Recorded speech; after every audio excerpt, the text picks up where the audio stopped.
Financial markets పై పట్టు సాధించాలనుకునే వాళ్ళు Revanth conduct చేసే వెబినార్ కోసం ఈ నెంబర్ కి కాల్ చేయండి. మీరు మీ అమ్మగారి గురించి చెప్తుంటే నాకు కూడా మా మదర్ కేస్ స్టడీ గుర్తుకొస్తుంది. 2013లో అమ్మ కూడా బ్లడ్ క్యాన్సర్తో చనిపోయింది. అయ్యో.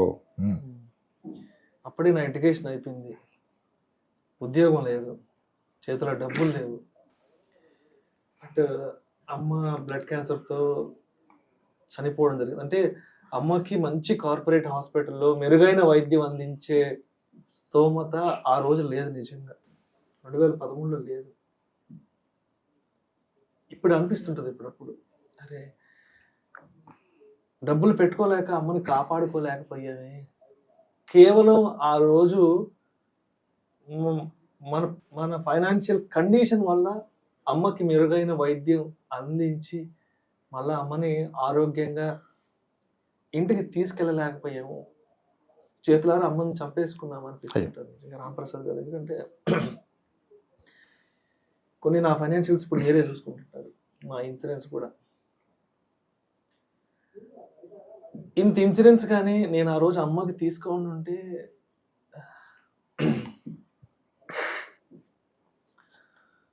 ఈరోజు అమ్మ మనతో ఉండేది కదా, ఈరోజు అమ్మ నా ఎదుగుదల చూస్తుండేది కదా, ఈరోజు నాకు వచ్చిన పేరు ప్రఖ్యాతుల్ని అమ్మ దగ్గరుండి చూసేది కదా. కేవలం ఫైనాన్షియల్ లిటరసీ లేకపోవడము, ఇన్సూరెన్స్ అంటే హెల్త్ ఇన్సూరెన్స్ కున్న ఇంపార్టెన్స్ తెలియకపోవడం వల్ల కొన్ని లక్షల జీవితాలు రోడ్డున పడుతున్నాయి. కొన్ని లక్షల మంది ఆస్తి పాస్తుల్ని అమ్మేసుకొని ఎక్కడో ఉండాల్సిన రేంజ్ నుంచి ఎక్కడికో వెళ్ళిపోతున్నారు. కొంతమంది ప్రాణాలే వదిలేసి లోకాన్ని విడిచి వెళ్ళిపోవాల్సి వస్తుంది. డబ్బు ఉంటే జబ్బు తగ్గిపోద్ది అనే పరిస్థితికి వచ్చేసాము. నేను ఇయర్లీ ప్రీమియం కడుతున్నప్పుడు ఈ మాత్రం ఇన్సూరెన్స్, ఇంత మాత్రం ఇన్సూరెన్స్ ఆ రోజు కట్టుండుంటే ఈరోజు అమ్మ పక్కన నేను ఉండేవాడిని కదా, అమ్మ నన్ను చూసేది కదా. నిజంగా సార్, అంటే కొన్ని విషయాలు తెలియకపోవడం వల్ల కూడా చాలా అందమైన జీవితాన్ని కోల్పోతాం. కొన్ని విషయాలు తెలియకపోవడం, తెలుసుకోకపోవడం వల్ల కూడా అందమైన జీవితాన్ని కోల్పోతాం.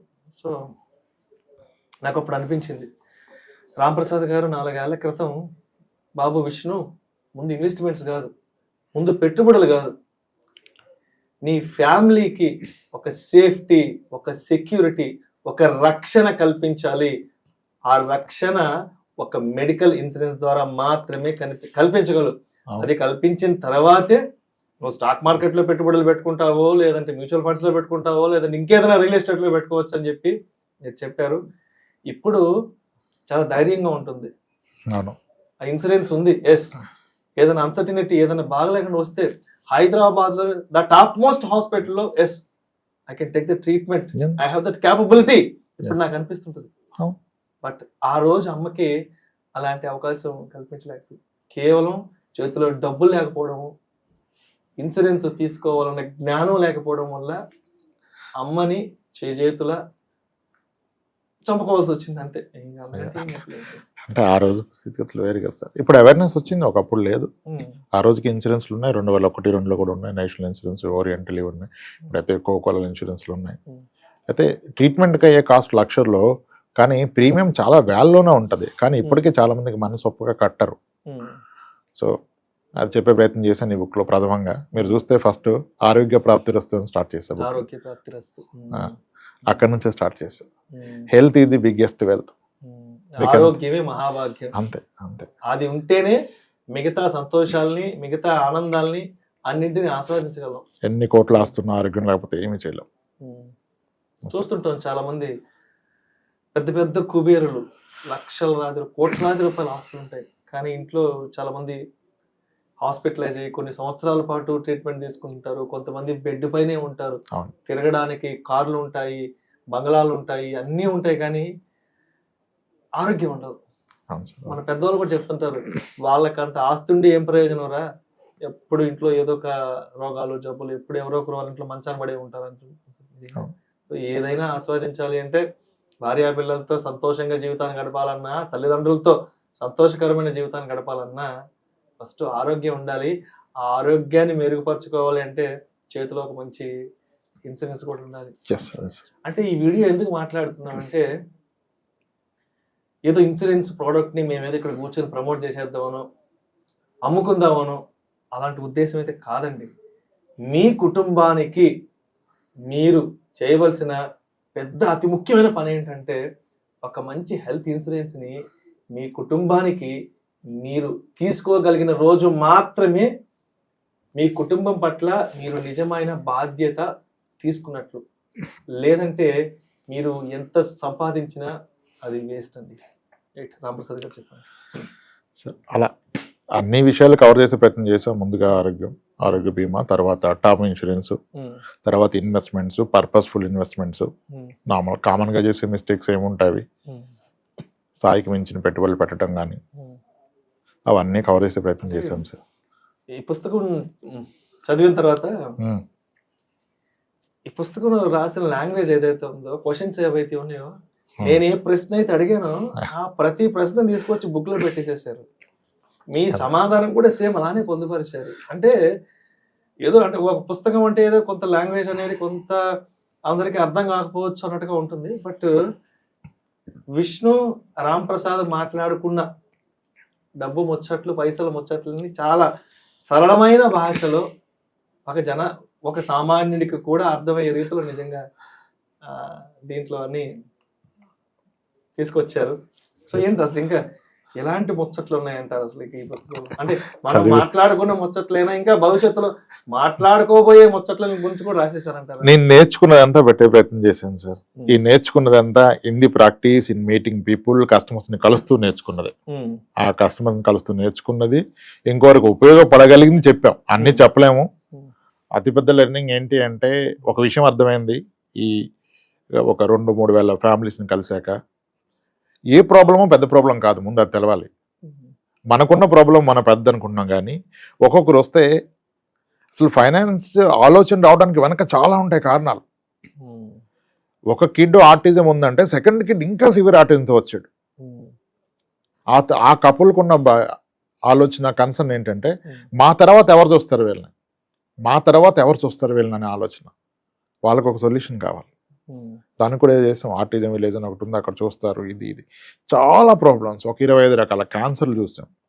19 ఏళ్ల వయసులో బిట్స్ పెయిన్ లో చదువుతున్న అబ్బాయికి స్నిజోఫీనియా అని వచ్చింది. అదొక వేరే మెంటల్ డిసార్డర్ లాంటిది. సన్నగా మనకి అందరినీ అనుమానిస్తారు, మనం చెప్పింది ఒకటి అది ఇంకోలాగా తీసుకుంటారు. సైక్రోటిక్ కండిషన్, అది రికవర్ అవ్వదు. అలా చాలా ప్రాబ్లమ్స్. అంటే ఇక నా రిటైర్మెంట్ అవుతుంది, ఇంకా లైఫ్ బాగుంటుంది అన్న టైంలో దేవుడు అలా శిక్షించాడు కొంతమందిని.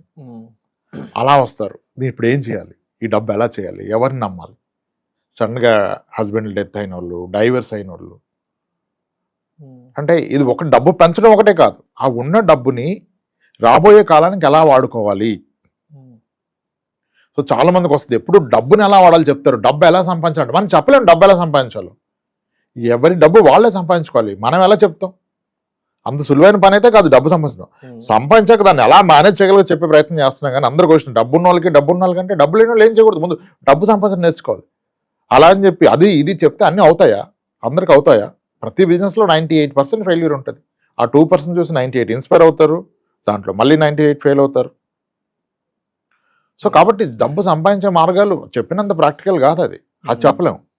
ఆ డబ్బు ఉన్నప్పుడు ఎలా ఇన్వెస్ట్ చేయాలి, మీ భవిష్యత్తుని ఎలా సెక్యూర్ చేసుకోవాలి, పిల్లల్ని ఎలా వృద్ధిలోకి తేవాలి, మీ రిటైర్మెంట్ ముందుగా ఎలా ఊహించాలి, అవే చెప్పగలుగుతాం. అంతకంటే గొప్పగా ఏం చెప్పలేము మనం. డబ్బు సంపాదించడానికి చెప్పని అడుగుతారు, కానీ అది నా వల్ల అవుతాం. అలా చెప్పే ప్రయత్నం చేశాం ప్రతిదీ. సో రాంప్రసాద్ గారు, ఏంటి ఇప్పుడు మీ ఈ పైసల ముచ్చట్లు, మనీ మంత్రదండం పుస్తకం కొనుక్కోవాలి అంటే ఎట్లా? నేరుగా రాంప్రసాద్ గారికి ఫోన్ చేసి కొనుక్కోవాలి, లేకపోతే బయట ఎక్కడైనా అవైలబిలిటీ అవుతుందా? ఆన్లైన్ లో అవైలబుల్ ఉంది సార్. ఆన్లైన్ లో, అమెజాన్ లో వాటిలో పెట్టారు ఎవరో సెల్లర్స్. అమెజాన్ లో పెట్టారా? ఓకే. అది కాకుండా మన దగ్గర కూడా కాపీస్ ఉంటాయి కదా, ఒక వాట్సాప్ నెంబర్ పెట్టదలుచుకున్నాం. దీనికి ఆఫీస్ లో ఒక నెంబర్ తీసుకొని ఇచ్చాము. ఆ నెంబర్ కి పింగ్ చేస్తే మనం బుక్ పంపే ప్రయత్నం చేస్తాం, పంపుదాం. దానికి ఏర్పాట్లు చేస్తున్నారు. బుక్ పోస్ట్, కవర్లు, డెలివరీ వాళ్ళతో మాడుతున్నారు. సో మరి మా సుమన్ టీవీ ప్రేక్షకులు ఎవరైనా ఈ పైసల ముచ్చట్లు పుస్తకం కొనుక్కోవాలంటే, మరి మా సుమన్ టీవీ ప్రేక్షకులకి ఎవరికైనా మీరు ఐ మీన్ ఏదైనా డిస్కౌంట్ ప్రైస్ లో ఇస్తారా బుక్ అని చెప్పండి, సుమన్ టీవీ పేరు చెప్తే. ఖచ్చితంగా సార్, ఖచ్చితంగా. ఈ వాట్సాప్ నెంబర్ ఏదైతే పెడతామో దానికి పింగ్ చేసిన వాళ్ళకి స్పెషల్ ప్రైస్లు ఇద్దాం. ఓకే. ఎందుకంటే ఆన్లైన్ లో మనం వేరే వాళ్ళకి ఇచ్చాం, వాళ్ళు అమ్ముతున్నారు, అది డెలివరీ చార్జెస్ ఏవో చాలా ఉంటాయి కదా. అవునవును. ఇక్కడ మనం డెఫినెట్ గా తగ్గించగలుగుతాం. ఎంఆర్పి కన్నా ఎంత తగ్గించగలం అంత తగ్గించి ఒక ప్రైస్ ఫిక్స్ చేసుకుందాం. ఆ నెంబర్ మీకు అవకాశం ఉంటే డిస్ప్లే చేయండి, వాట్సాప్ నెంబర్. ఆ తప్పకుండా. నెంబర్ మీద వాట్సాప్ లో పింగ్ చేస్తే విల్ సెండ్ దెమ్ బుక్ అంటే లో ప్రైస్ లో, పాసిబుల్ ప్రైస్ లో. Thank you sir, thank you so much. Thank you right.